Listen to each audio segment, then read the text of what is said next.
ओम नमो भगवते वासुदेवाय।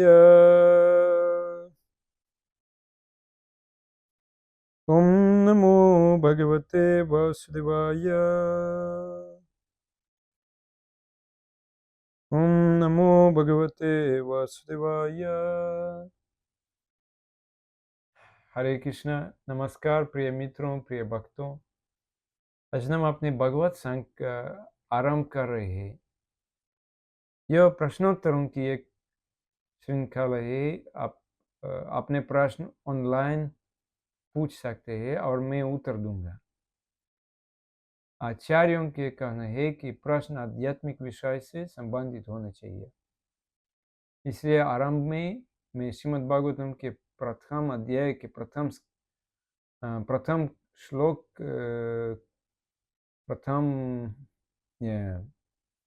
प्रथम अध्याय के प्रथम स्कंद के पाठ करूंगा। ओम नमो भगवते वासुदेवाय। जन्माद्यस्य यतोऽन्वयादितरतश्चर्तेष्वभिज्ञस्वराट् तेने ब्रह्म हृदयादिकवये मुह्यन्ति यत्सूरयः तेजो वारिमृदं यथा विनिमयो यत्र त्रिसर्गो मृषा दाम्ना स्वेन सदा निरस्तकुहकम् सत्यं परं धीमहि। सत्यं परं धीमहि।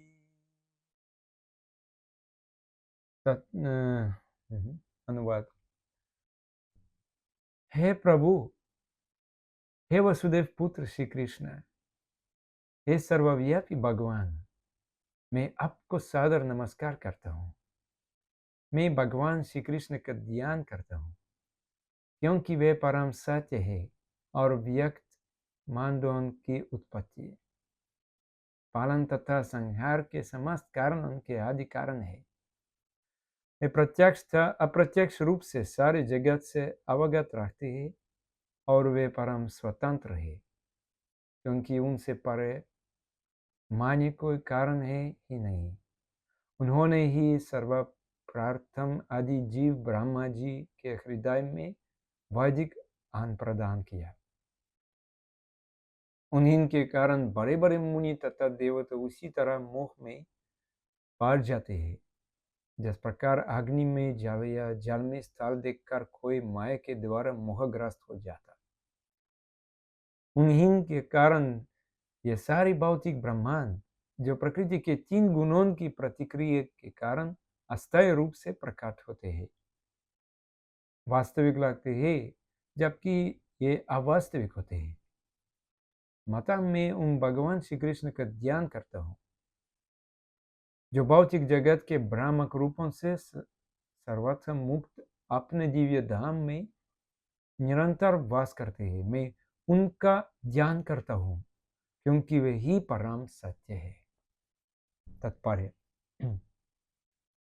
भगवान वसुदेव को प्रणाम करना ही वसुदेव और देवकी का प्रत्यक्ष दिव्य स्वरूप है। पुत्र भगवान श्री कृष्ण को इंगित करता है। इस तथ्य की अधिकाधिक व्याख्या इस ग्रंथ में स्पष्ट रूप से की जाएगी। यहाँ पर श्री व्यासदेव दृढ़ता पूर्वक कहते हैं कि श्री कृष्ण ही आदि भगवान है और अन्य सभी रूप उनके प्रत्यक्ष या अप्रत्यक्ष पूर्ण अंश या अंशांश है। शिवजीव गोस्वामी ने अपनी कृति कृष्ण संदर्भ में इस विषय की विशद व्याख्या की है और आदिजीव ब्राह्मण ने अपने ग्रंथ आदिजीव ब्राह्मण ने अपने ग्रंथ ब्रह्म संहिता में श्री कृष्ण विषयक यथेष्ट व्याख्या की है। ईश्वर परम कृष्ण सच्चिदानंद विग्रह। समवेद उपनिषद में भी बताए गए हैं कि भगवान श्री कृष्ण देवकी के दिव्य पुत्र है। इसलिए इस स्तुति का यह पहला कथा बताते हैं कि भगवान श्री कृष्ण आदि भगवान है। यदि परम भगवान किसी दिव्य नाम से जाने जा सकते हैं तो वह कृष्ण शब्द ही होना चाहिए जिसका अर्थ है सर्वकार्षक। भगवद गीता में भगवान ने कई स्थानों पर स्वयं को आदि भगवान घोषित किया है और इसकी पुष्टि अर्जुन के द्वारा तथा नारद, व्यास आदि बड़े बड़े मुनियों द्वारा भी की गई है। पद्म पुराण में यह भी कहा गया है कि भगवान के असंख्य नामों में से कृष्ण नाम सर्वप्रमुख है। वासुदेव नाम भगवान के पूर्ण अंश का सूचक है और भगवान के अन्य सभी रूप जो वसुदेव से अभिन्न है इस ग्रंथ में बताए गए हैं। वासुदेव नाम विशिष्ट रूप से वसुदेव तथा देवकी के दिव्य पुत्र का सूचक है। सन्यासियों में सिद्ध परमहंसों द्वारा श्री कृष्ण का ध्यान सदा ही किया जाता है। वासुदेव अथवा भगवान श्री कृष्ण ही समस्त कारणों के कारण है। जितनी भी वस्तुओं के अस्तित्व है वे सभी भगवान से ही उद्भूत है। ऐसे किस तरह है इसकी व्याख्या इस ग्रंथ के अस्तित्व है। वे सभी भगवान से ही उद्भूत है।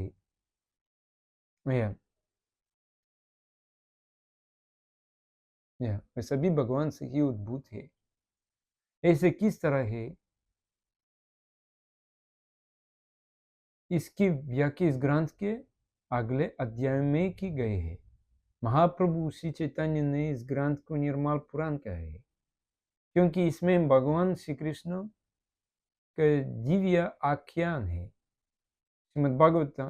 श्रीमद्भागवत का इतिहास भी अत्यंत महिमामय है। इसका संकलन श्री व्यासदेव ने दिव्य ज्ञान में परिपक्वता प्राप्त करने के पश्चात किया। उन्होंने अपने आध्यात्मिक गुरु श्री नारद जी के अनुदेशों के अंतर्गत इसकी रचना की।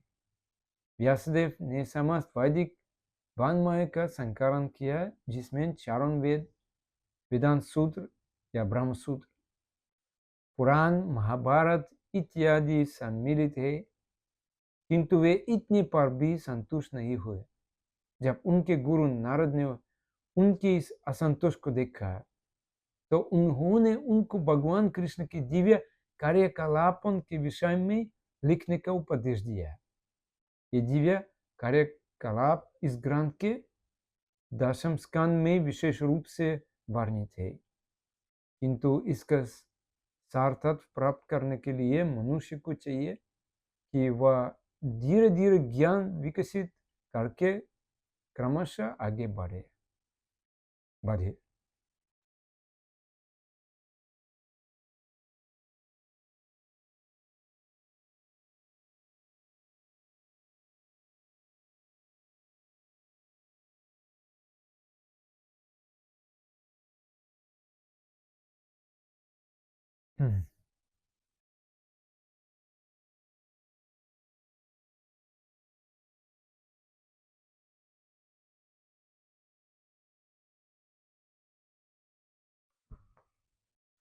तो नारद मुनि ने बहुत सी शिक्षाएं दी है। वे भगवान के ऐसे महान भक्त है। आगे वे व्यासदेव को भी कुछ निर्देश देंगे। उनका उद्देश्य यह सिद्ध करना है कि भगवान श्री कृष्ण परम पुरुषोत्तम भगवान है और समस्त कारणों के कारण है। यहाँ कहा गया है कि वे प्रत्यक्ष और अप्रत्यक्ष दोनों प्रकार से समस्त जगत से परिचित है और वे पूर्णतः स्वतंत्र है क्योंकि उनसे पर कोई अन्य कारण है ही नहीं। इसे अचिंत्य भेद अभेद तत्व कहा जाता है। भगवान के विषय में वो अचिंत्य सत्य के वे इस भौतिक जगत से भिन्न भी है और अभिन्न भी।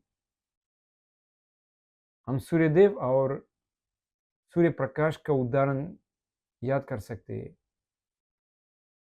उदाहरण है सूर्यदेव और सूर्य प्रकाश दोनों एक ही बीन है और साथ ही बीन भी। इसी प्रकार यह विश्व प्रपंच यद्यपि भगवान श्री कृष्ण से प्रकट हुआ है फिर भी वह स्वयं भगवान कृष्ण नहीं है, वह भगवान कृष्ण के समान नहीं है। इन्हीं भगवान के कारण प्रकृति के 3 गुणों के परस्पर क्रिया से यह समस्त भौतिक ब्रह्मांड अस्थायी रूप से प्रकट होते हैं और इसलिए हमें वास्तविक लगते हैं, यद्यपि वह वस्तुतः कृष्ण भंगुर अवास्तविक ही है। यहाँ एक एक और महत्वपूर्ण बात समझनी है। इस भौतिक जगत में प्रकाश और अप्रकाश दोनों होते रहते हैं। कृष्ण लोक, आध्यात्मिक लोक में ऐसा नहीं होता। जो भौतिक सृष्टि कभी प्रकट होती है, कभी अप्रकट। जैसे जीव कभी जन्म लेते हैं, कभी नहीं। कभी वो माता के गर्भ में रहते हैं या किसी अन्य लोक में। यह सब केवल इस भौतिक विश्व में संभव है, क्योंकि यहाँ निरंतर परिवर्तन होता रहते हैं। आध्यात्मिक जगत में कोई परिवर्तन नहीं होता। जहाँ भगवान श्री कृष्ण विराजते हैं वह आध्यात्मिक लोक है, वैकुंठ धाम, अथवा आप कह सकते हैं गोलोक वृंदावन। वैकुंठ वह लोक है जहाँ भगवान निवास करते हैं, निवास करते हैं। वह स्थान परिवर्तित नहीं होता। न तो भगवान बदलते हैं और न उनका धाम। इसके विपरीत भौतिक जगत बदलते रहते हैं। यद्यपि संपूर्ण भौतिक प्रपंच भगवान की शक्ति ही है। भगवान शक्तिमान है और यह विश्व उनकी शक्तियों में से एक शक्ति है। फिर भी भौतिक जगत में परिवर्तन होते हैं, पर आध्यात्मिक परस्पर जगत में परिवर्तन नहीं होता। वहां सब कुछ आध्यात्मिक है। तो यह सत्य कौन जान सकते हैं? इसे कौन समझ सकते हैं? केवल वे जो भगवान श्री कृष्ण के भक्त है, उनके अत्यंत प्रिय जन, वही जान पाते हैं कि कृष्ण समस्त कारण उनके कारण है और न तो वे बदलते हैं न उनका धाम, जबकि इसी समय भौतिक जगत बदलते रहते हैं।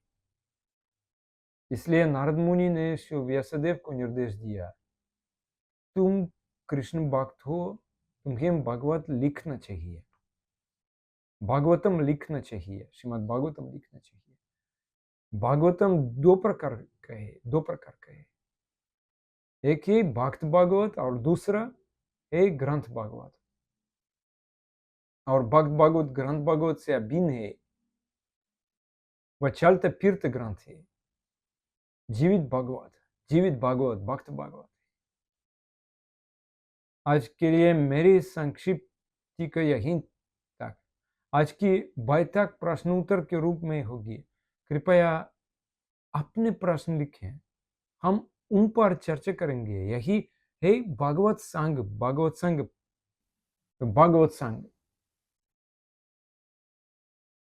धन्यवाद। आपके पास कुछ प्रश्न है?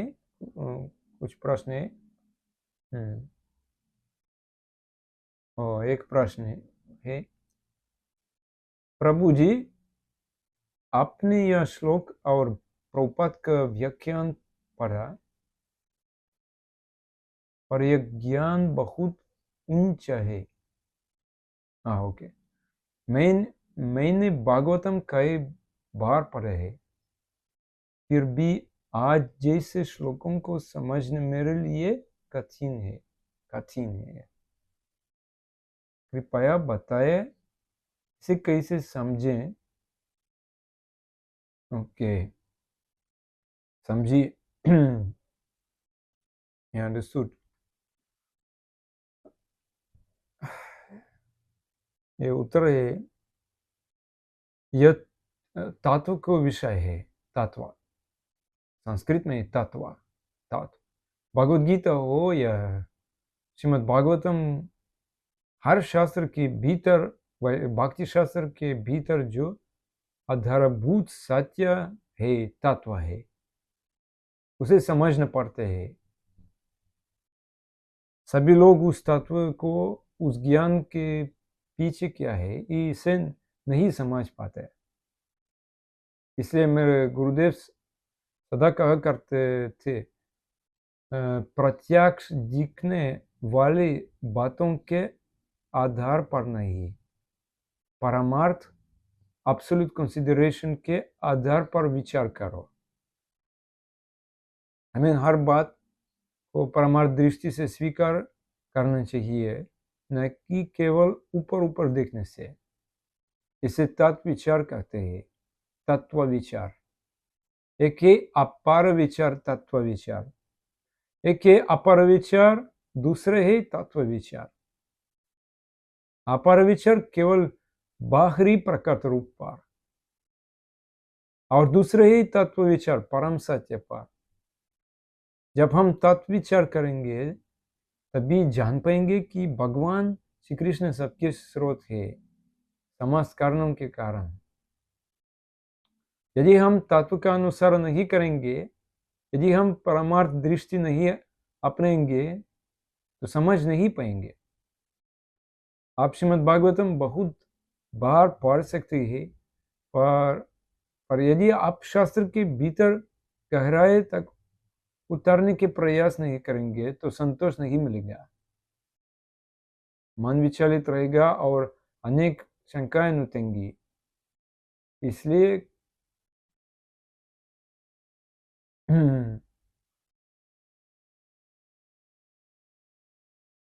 इसलिए कृपया इसे गहराई से समझने की चेष्टा कीजिए। ठीक है?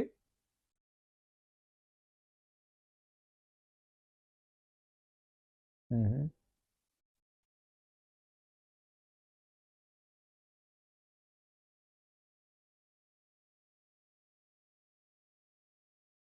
हम्म,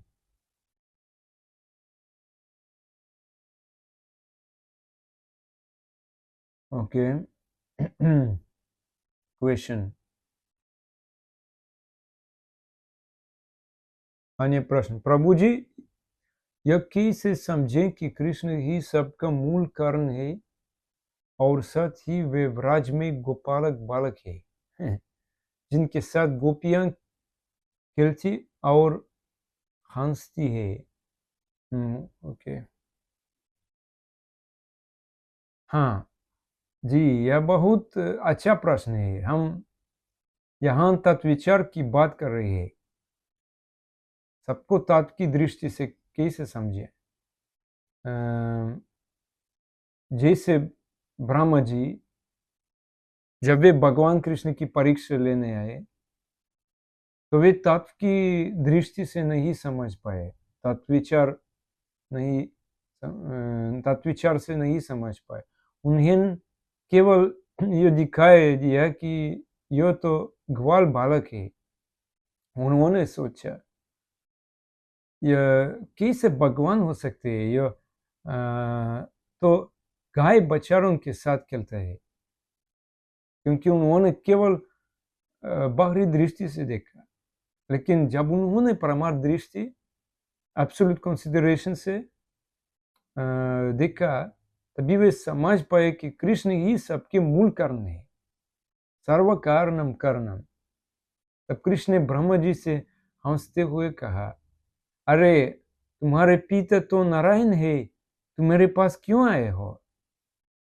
तब ब्रह्मा जी ने तर्क दिया और सिद्ध किया कि नारायण भी कृष्ण से ही आते हैं। चरितमृत में यह स्पष्ट रूप से वर्णन है।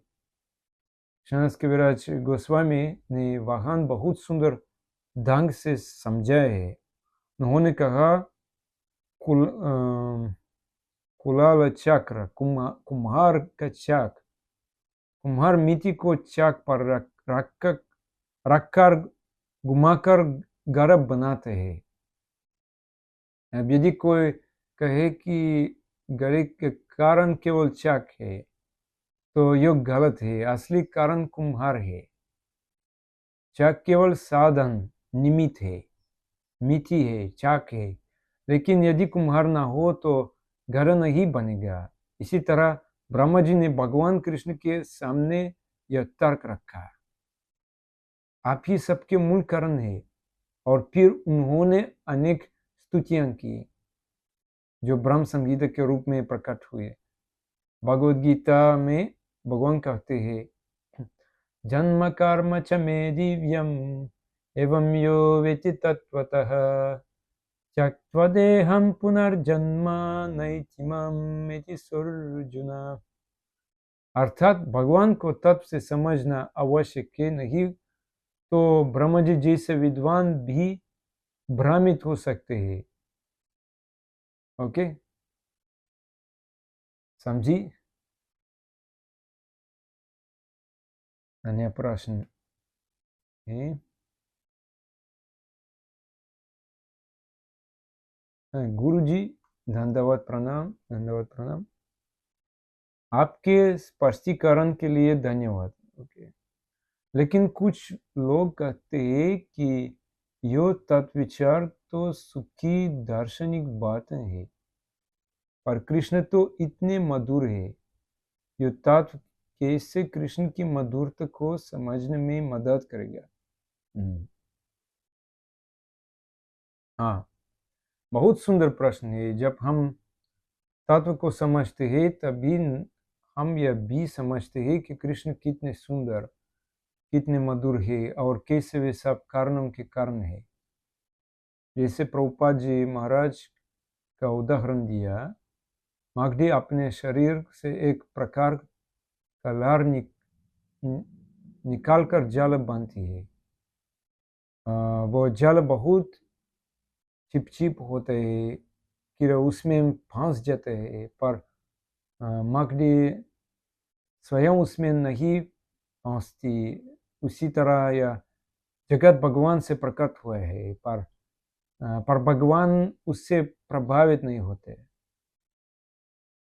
इसी बात को केवल शुद्ध भक्त ही समझ सकते हैं। भगवान कृष्ण आदि पुरुष है, कारणों के भी कारण है। वे विषय विग्रह है संस्कृत में, प्रेम के आश्रय स्वरूप। और शक्ति जो भगवान से आती है वो आश्रय विग्रह है। श्रीमती राधा रानी भगवान की शक्ति है और भगवान कृष्ण शक्तिमान होता है। राधा रानी आश्रय विग्रह है और कृष्ण विषय विग्रह है। इसलिए आदि शब्द केवल श्री कृष्ण और श्रीमती राधा रानी के लिए प्रयोग होते हैं। राधा रानी आदि आश्रय विग्रह है और कृष्ण आदि विषय विग्रह है।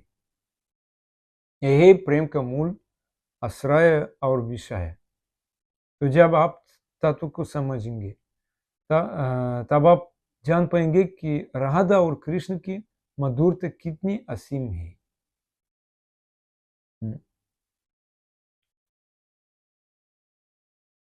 अन्य प्रश्न, क्यों भगवान कृष्ण ही सर्वोच्च पुरुष है? क्यों नहीं शिव जी? हाँ, ओके। शिव पुराण में कहा गया है कि शिव जी प्रथम ईश्वर है। ओम नमः शिवाय। ओके। और भारत में लोग राम जी की भी स्तुति करते हैं। जय श्री राम। तो क्यों राम नहीं और कृष्ण ही क्यों स्रोत है? Okay, okay. बहुत सुंदर प्रश्न है। भगवान कृष्ण में ऐसी विशेषताएं हैं जो शिव जी में भी नहीं है। भगवान कृष्ण की 4 विशेष लीलाएं हैं। विशेष माधुर्य, वे 4 माधुर्य है। एक वेणु माधुर्य, बांसुरी की मधुरता,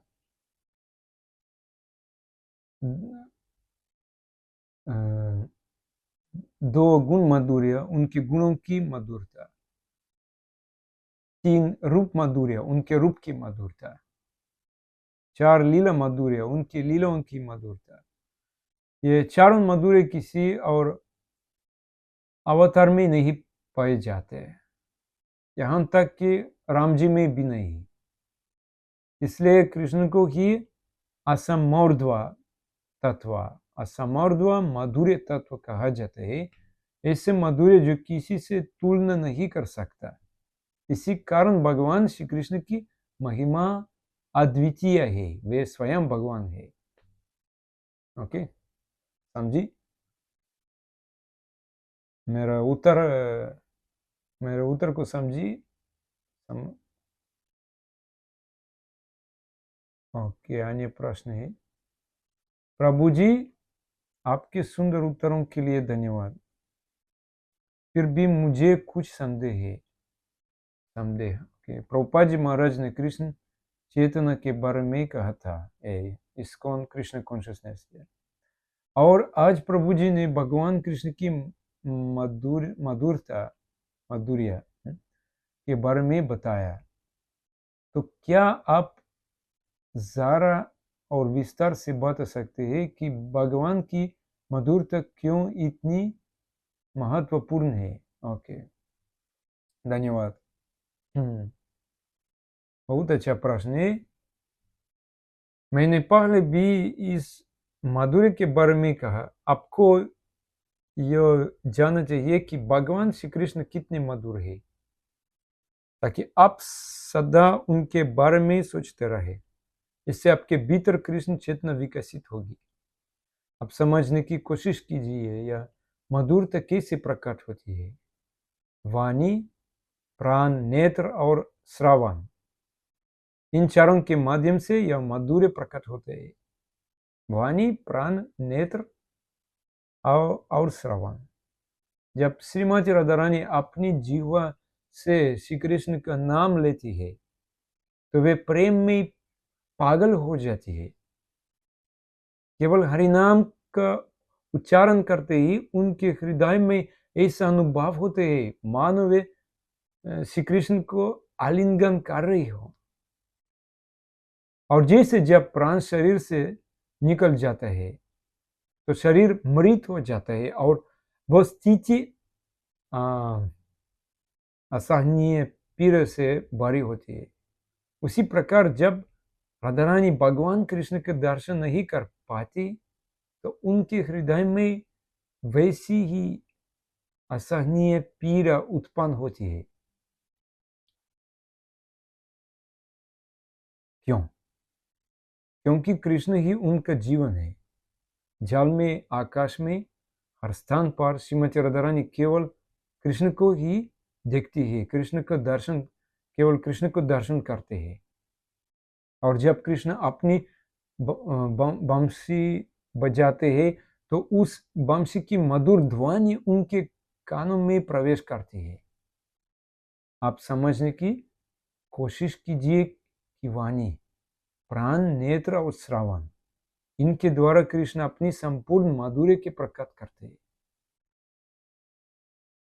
यह विषय बहुत गूढ़ है, पर प्रयास कीजिए समझने का। तो जब कृष्ण की बंसी की धुन राधा रानी के हृदय में प्रवेश करती है, बहुत सुंदर है, तो वे क्या करती है? तुरंत कृष्ण की ओर दौड़ पड़ती है। संस्कृत में इसे अभिसारा कहा गया है, अर्थात प्रियतम से मिलन के लिए दौड़ पड़ना। यही राधा रानी का भाव है उस समय व्रज में। जयदेव गोस्वामी ने भी इस भाव पर एक गीत रचा है, लिखा है। चंदन चर्चिता नीला कलेवरा पीतावसन बनमाली पीतावसन बनमाली चंदन चर्चित नीला कलेवरा पीतावसन बनमाली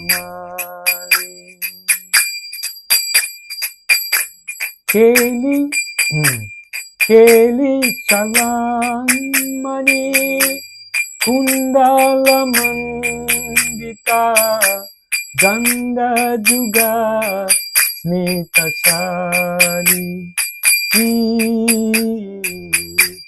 गन्धजुगा स्मितशाली हरि इहा मुगा भादुनी करे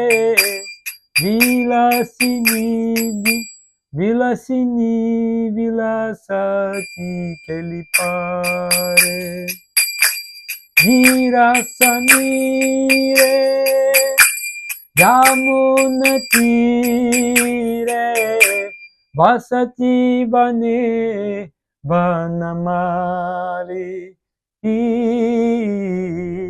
वसति बने बनमाली चंदन चर्चित नीला कलेवरा पीता वसना बनमाली बनमाली पीता वसना बनमाली बनमाली पीता वसना बनमाली। बहुत सुंदर गीत है। जयदेव गोस्वामी गीत गोविंद से जयदेव गोस्वामी का। तो जब यह स्थिति होती है तब वर्णन मिलता है चंदन चर्चित नील कलेवर पीत वसन वनमाली, अर्थात भगवान श्री कृष्ण ने अपने शरीर पर चंदन लगाया है, पीतांबर धारण किया है और गले में वनमाला है। वे बंशी बजा रहे हैं। उस बंशी की मधुर ध्वनि पवन के साथ बहती हुई श्रीमती राधा रानी के कानों में प्रवेश करती है। तो बताए राधा रानी कैसे शांत रह सकती है। वे तो पागल सी होकर दौड़ पड़ती है कृष्ण की ओर। अब राधा रानी मानो उन्मादिनी बन गए और कृष्ण दर्शन के लिए भाग रही है। क्यों? ताकि वे श्यामा सुंदर के रूप दर्शन पा सके। और केवल इतना ही नहीं, उनके शरीर में आठ प्रकार की अष्ट सात्विक भावनाएं प्रकट हो जाती है। केवल कृष्ण की बंशी सुनकर उनके हृदय में अमृत धारा प्रवाहित होने लगती है। तब श्यामा सुंदर कृष्ण क्या करते हैं? वे धीरे धीरे मुस्कुराते हुए बंशी बजाते हैं और उस बंशी से जैसे यह ध्वनि निकलती है, राधे राधे राधे, आओ राधे आओ राधे, मानो कृष्ण स्वयं राधा रानी को पुकार रहे हो। तो राधा कैसे शांत रह सकती है? वे कृष्ण के दर्शन के लिए व्याकुल हो उठती है, दौड़ पड़ती है और उनका भाव प्रगाढ़ होते जाता है। उनके हृदय में मधुर भाव पूर्ण रूप से विकसित हो रहे हैं। अब प्रश्न यह है, कृष्ण की इच्छाओं को कौन पूर्ण कर सकते हैं? केवल राधा रानी, केवल राधा रानी। उसका शक्ति, स्वाधीन शक्ति। यद्यपि कृष्ण आप्तकाम है, उन्हें किसी वस्तु की आवश्यकता नहीं है, आप्तकाम, फिर भी अपनी लीला के लिए उनकी इच्छाओं को केवल राधा रानी ही पूर्ण कर सकती है। इसलिए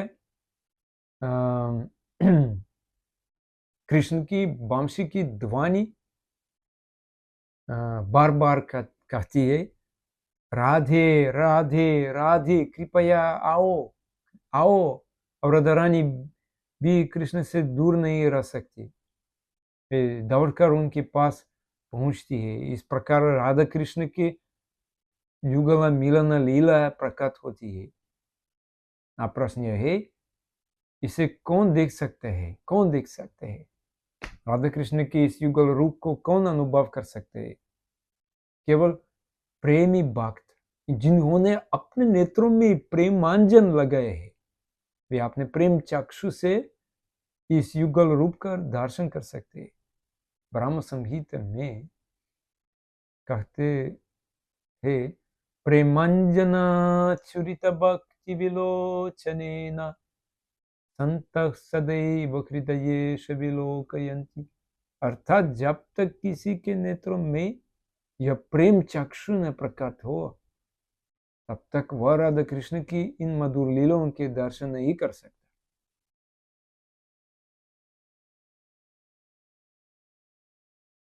अच्छा है। उत्तर अच्छा है।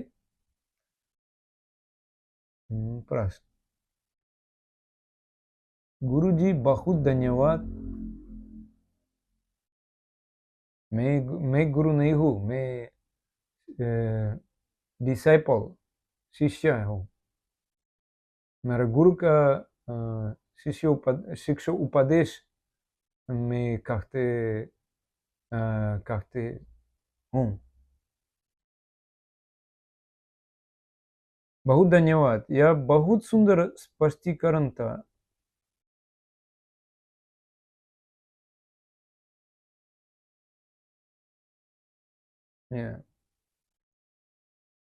ओके, मेरा प्रश्न है, यदि कोई राधा कृष्ण की इन लीलाओं का दर्शन कर ले तो उसे इस भौतिक जगत में रहने की इच्छा नहीं रहेगी। लेकिन भारत में बहुत लोग इन लीलाओं को सुनते हैं, फिर भी उनके जीवन में कोई परिवर्तन नहीं होता। तो इन लीलाओं पर ध्यान करने की क्या पात्रता है? धन्यवाद। मैं कुछ नया नहीं कर रहा, मैं तो केवल वही दोहरा रहा हूँ जो मैंने अपने गुरुदेव से सुने है।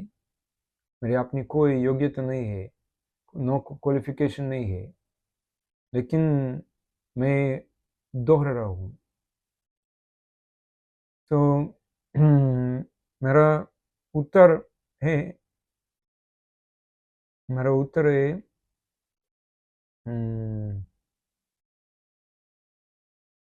इस श्रृंगार रास, श्री श्री राधा कृष्ण के मिलन रास को वही समझ सकते हैं तो जो अपने हृदय को सब प्रकार के अनर्थों से मुक्त कर चुका हो।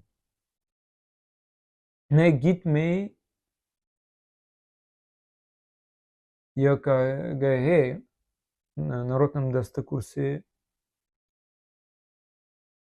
गौरांग बोलिते हबे पुलक शरीरा, हरि हरि बोलिते ना जाने बबे नीरा, हारक बेनितै चंदे करुणा हइदे, संसार वासना मरा कबे तुच्छ हबे, ईशाय चरिया कबे सुधा हबे मना, कबे हम हेरब श्री वृंदावना, रूपर गुणथ परे हइबे आकुति, कबे हम बुझब से जुगल पीड़िति, रूपर गुणथ पदे रहु मोर आशा, प्रार्थना करो यशोदा नरोत्तम दास। हरे कृष्णा कृष्णा कृष्णा हरे हरे, हरे राम राम राम हरे हरे, हरे कृष्णा कृष्णा कृष्णा हरे हरे, हरे राम राम राम हरे हरे। नरोत्तम दास ठाकुर सॉन्ग। जब तक हम अनर्थ मुक्त नहीं होंगे तब तक राधा कृष्ण की इस युगल मिलन लीला को समझना बहुत कठिन है। इसलिए नरोत्तम दास ठाकुर ने यह गीत गाया है। कबे नीताय चंद्र करुणा होइबे संसार बसन मोरा कबे तुच्छ हबे विषय चर्या हबे विषय चर्या कबे शुद्ध हबे मन कबे हम हेरबो श्री वृंदावन। अनुवाद, कब नित्यानंद चंद्र की करुणा मुझ पर होगी, कृपा मुझ पर होगी, कब मेरी संसार की वासनाएं तुच्छ हो जाएंगी, तुच्छ, कब मैं विषयों को त्याग कर मन को शुद्ध करूंगा और कब मैं श्री वृंदावन का दर्शन करूंगा। नरोत्तम दास ठाकुर कहते, मैं वृंदावन नहीं देख सकता जब तक नित्यानंद प्रभु की कृपा नहीं मिलेगी और मैं सब प्रकार की भौतिक इच्छाओं से मुक्त नहीं हो जाऊंगा। भौतिक इच्छाएं ही सबसे बड़ी बाधा है वृंदावन में प्रवेश करने की और श्री श्री राधा कृष्ण की युगल रूप को देखने की। राधा कृष्ण के प्रेम को समझना बहुत कठिन है, बहुत कठिन है। जब तक हम विषय वासना से मुक्त न हो जाए, मनुष्य जीवन व्यर्थ हो जाता है, व्यर्थ दरिद्र जीवन। यदि हम इस राधा कृष्ण मिलन, उनकी लीला और प्रेम को न समझ पाए, हमें यह मानव जीवन इसी उद्देश्य से मिले है, प्रेम पुमर्थ महान, वृंदावन में प्रवेश करने और राधा कृष्ण की लीला को समझने के लिए। और हम क्या कर रहे हैं? हम अपना समय नष्ट कर रहे हैं। इसलिए हमें चाहिए कि हम किसी प्रेमी भक्त से सुने। हमें चाहिए कि हम अपने गुरुदेव की शरण ग्रहण करें। निकुंजयुनो रचिकेलिसीद्याय जयाली वीर युक्तिरपेक्षणीया तत्राचिदाक्ष्य दतिवल्लभस्य वंदे गुरु श्री चरणरविंदम। हमारे गुरुदेव क्या करते हैं? गुरुदेव एक सखी के रूप में कार्य करते हैं, राधा प्रिय सखी के रूप में। इसलिए हमें गुरु रूप सखी की कृपा चाहिए। बिना उनकी कृपा के हम वृंदावन में श्री श्री राधा कृष्ण की लीलाओं में प्रवेश नहीं कर सकते। सखियां क्या करते हैं? विशेषकर 8 प्रमुख सखियां, 8 साकी, मेन साकी जो राधा कृष्ण की सबसे निकटतम और प्रिय है, वे सदा यही प्रयत्न करती रहती है कि राधा और कृष्ण का मिलन कैसे हो। यही उनका कर्तव्य है। यदि हम गुरु रूप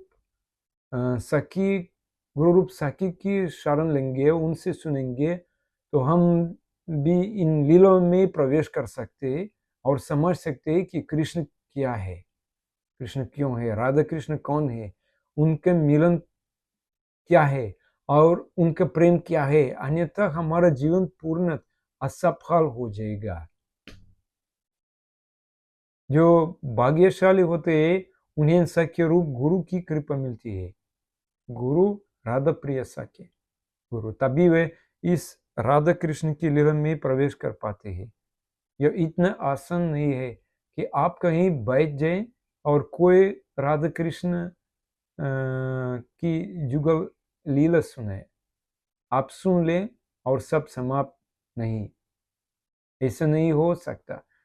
बल्कि यदि कोई व्यक्ति अपनी भौतिक इच्छाओं का परित्याग किए बिना इन मधुर लीलाओं को सुनता है, तो परिणाम स्वरूप उसके भीतर काम वासना और अधिक बढ़ जाएगी, उसके भोग की प्रवृत्ति और अधिक प्रबल हो जाएगी। इसलिए हमें बहुत सावधान रखना चाहिए।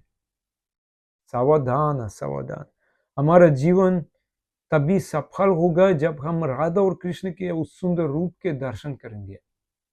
राधा रानी नीलांबर नीली साड़ी धारण करती है और कृष्ण पीतांबर पीले वस्त्र धारण करते हैं। राधा रानी के शरीर सोने सा गौरवम है और कृष्ण के शरीर श्यामावर्ण है, गौरवर्ण है और श्यामावर्ण है।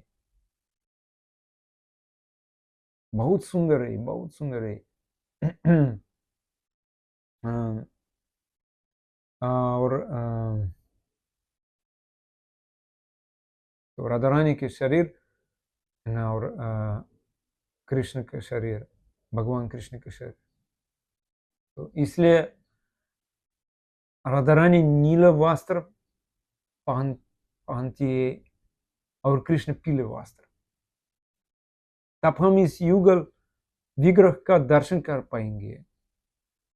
एक और सुनहरी राधा और दूसरे और श्यामा सुंदर कृष्ण। ये दर्शन केवल गुरुदेव की कृपा से संभव है, केवल गुरुदेव की कृपा। इसलिए हम सकते हैं, हमारे गुरुदेव का दोहरण करते हैं, गुरु कृपा ही केवलम, गुरु कृपा ही केवलम। समझी? अन्य प्रश्न है?